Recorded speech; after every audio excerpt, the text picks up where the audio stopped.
Hello and welcome to another Pauper video. I'm Kalikaiz. Today I'm doing the Pauper Decks of the Week. I missed last week, but we are compiling it up for 2 solid weeks of sick metagame analysis and sweet deck lists, so stick with it.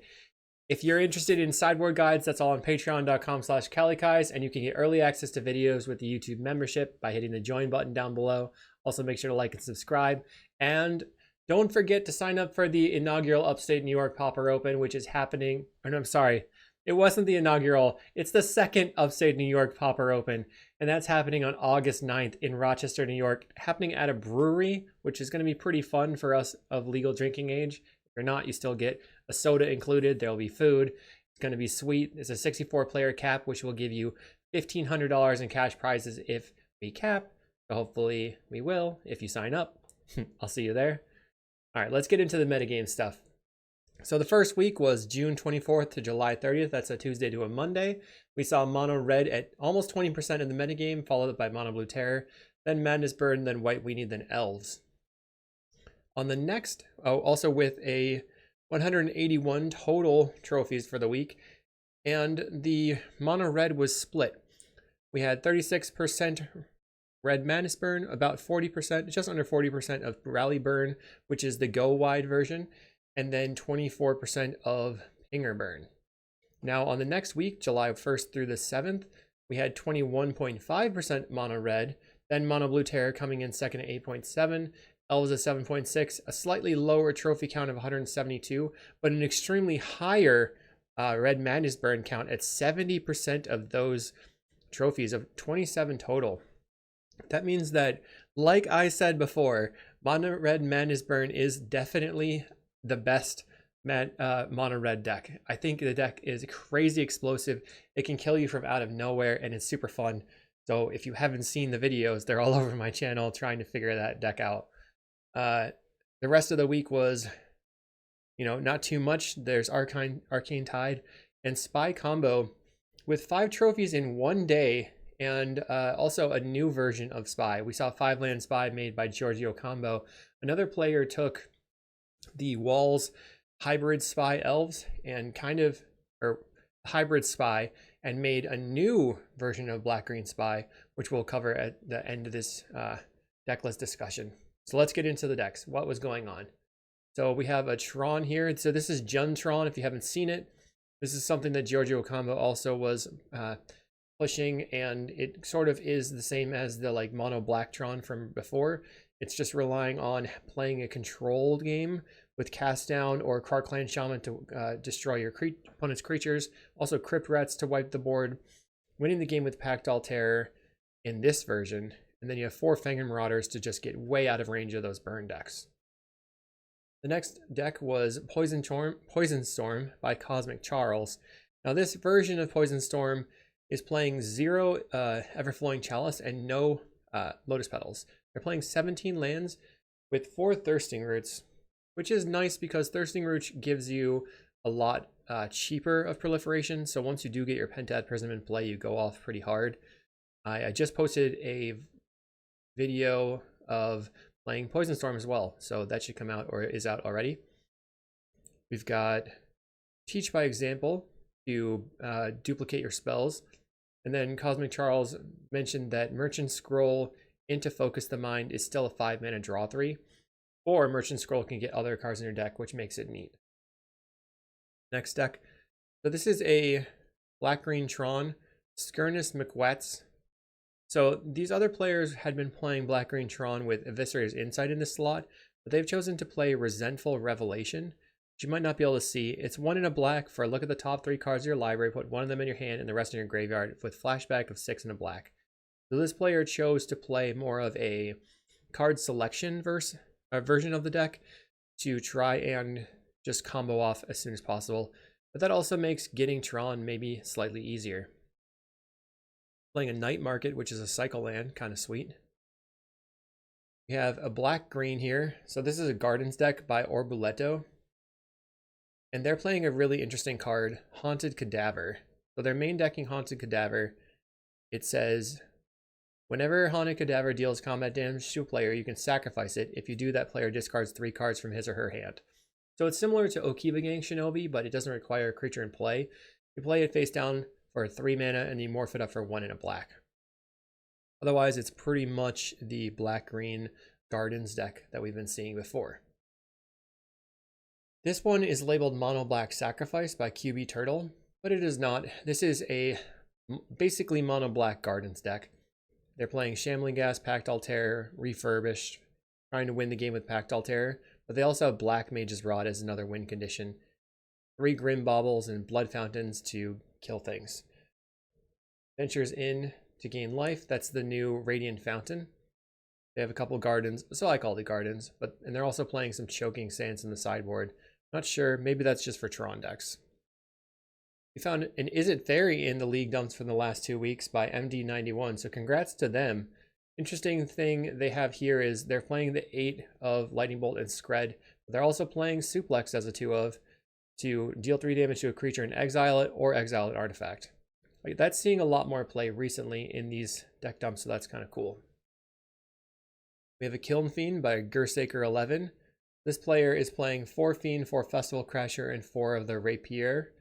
And they're just picking it up, playing the Kilm Fiend. They've got 4 Rite of Flames trying to put these creatures into play on turn 1. And then double strike them for lethal. Nothing too crazy here. Just a normal version of Kilm Fiend. Lava Dart I love in this deck because it just makes it so easy to get extra damage. Ancestral Anger gives your creature trample. So does Temur Battle Rage. But Assault Strobe is a 1 mana way to give it double strike. So you might need Crash Through or Ancestral Anger at that point. With a lot of cantrips in the deck, I can see that it would maybe work out. Kilm Fiend is a hard deck to play. You have to really have the heart of the cards. The next deck I wanted to point out was a White Weenie from Lux Solus. This player is playing 12 1-drops. So Hinterland Sanctifier is a 1-drop, or not 12 1-drops, but they're playing Hinterland Sanctifier as a 1-drop, which is something that people have chosen over Lunarch Veteran. Mostly it seems because it's a 1/2 instead of a 1/1, so you can't Lava Dart it. And one of the best red decks in the format is playing Lava Dart, so that makes sense. 8 of the Inspectors, 1 Steadfast Unicorn, 3 Chokamoge, and 2 Guardian's Pledge, and 2 Ramosian Rally. So they've got 4, 7, 8 ways to pump up their creatures. So that's a very powerful way to play it, but no Squadron Hawks. So they're trying to just get on the board and make it happen. They also have 6 removal spells with 4 Thraben Charms and 2 Journey to Nowheres. So I'm wondering why they chose to have so many removal spells in their deck. But it's interesting. Nothing else is really standing out to me. The next mono white aggro is the one playing 12 artifacts, or 12 1-drops. This was from Teamer for Life. Heath, I believe their name is Heath. They were a PT player, or I guess you could call them just a PT player, former Pro Tour competitor. They're playing 4 Lunarch Veteran, 4 Magitech Infantry, a new creature from Final Fantasy. It's a 1/1 and it gets +1/+0 as long as you control another artifact. So it's basically a 2/1. I believe it's like a lion of some sort. And then you have Novice Inspector, Thraben Inspector, and in order to increase the artifact count, they have Ancient Den. So they have 8, 12, 16 artifacts in their deck, make it a 2/1 more often. They're playing, instead of quite so many rally effects, they have 2 Pledges and 3 Chokamoges. But they're going to get on the table quickly and maybe get it done. They are also not playing any number of the Pump Planes or Plane Cyclers. So just 4 Ancient Den and 4 Planes. It's an interesting way to play the deck, and I think maybe that would be pretty fun to try out. Now we have a red-green ramp by The Mad. So the interesting thing that I am pointing out here is they're not playing Ram Through. They're playing Horrific Assault. Target creature you control deals damage equal to its power. Target creature Planeswalker you don't control. If you control an Eldrazi, you gain 3 life. You've got Eldrazi with Chrysalis and Repurposer and Malevolent Rumble, so it's pretty likely it's going to be online. And it makes the deck better against the mono red decks, especially in game 1. 4 Weatherstorm in game 2. Then 4 to Glamour, 2 Cast into Fires to really stick it to the artifact lands post board with a couple sweepers and some relics. Now we finally see a Grixus Affinity trophy. This has not been doing very well. Let's see. We had a trophy on the 6th, the 5th, And the fourth, I guess it's back in the game. Oh no, those are from other events. But the interesting thing about this one is they're playing 3 Black Mage's Rod in the main deck. So you can actually hook the Hunter's Blowgun. Oh no, that has Death Touch. But you can Toxin Analysis your Black Mage's Rod and gain some life as it goes off. But maybe this is just a way to continue to stall. I thought that they would be playing Black Mage's Rod sooner, but it didn't really show up until now. I believe Luffy has started playing Black Mage's Rod in their Affinity deck. And now we have a Flickerron from Hyson01, aka Mirko, I believe. But they're one of the PFP members, and they are playing Flickerron with Mysidian Elder as their win condition. When this creature enters, create a 0/1 black wizard creature token with whenever you cast a non-creature spell, it deals 1 damage to each opponent. Now that means that you can flicker this thing, getting exponentially more damage per spell. I think exponential, maybe not exponential, but it'll be 1 damage, then 2 damage, then 3 damage.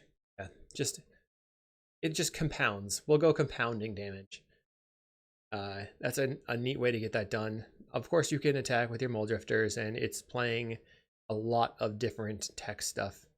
Interesting to see just 3 impulses here, but they also have 3 Condescend, which is probably relatively easy to sneak in. It's sort of like the Daze or the Force Spike from a Tron deck.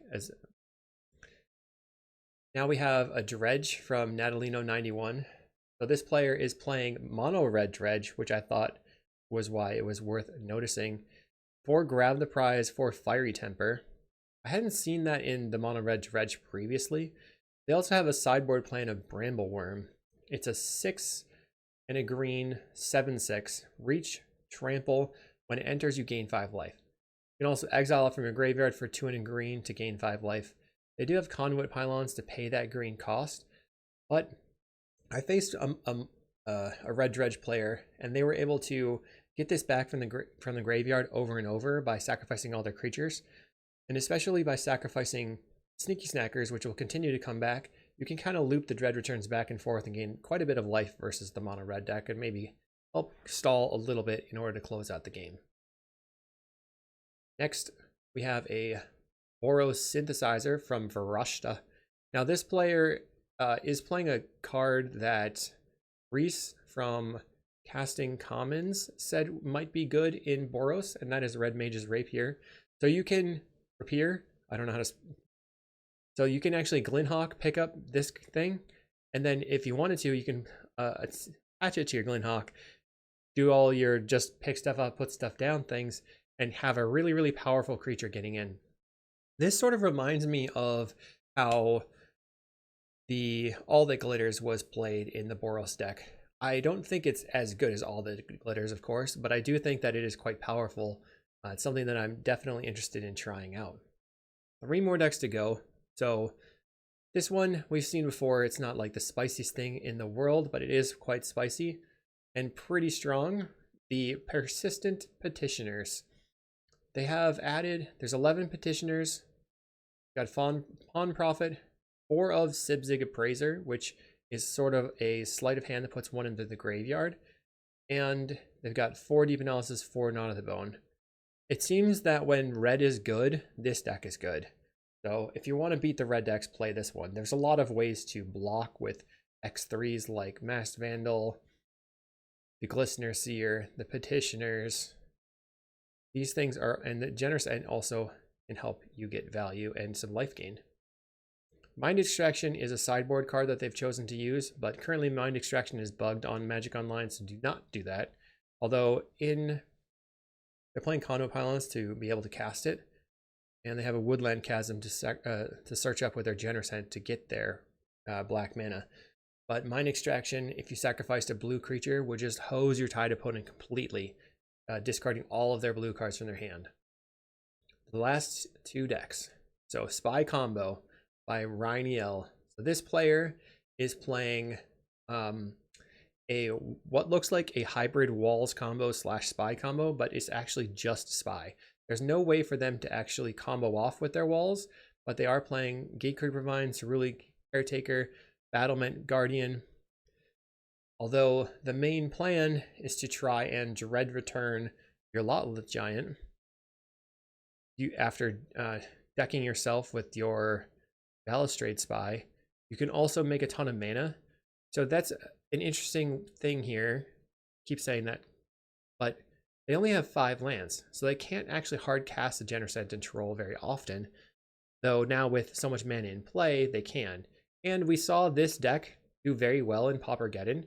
I don't know, I think they're at least the top 16. So maybe this is another way to try and push this archetype. I don't know why they have Acorn Harvest, but I suppose if they have enough mana and their creatures die, but they've already spied themselves, then they can put more creatures into play with Acorn Harvest. I could see why they would do that.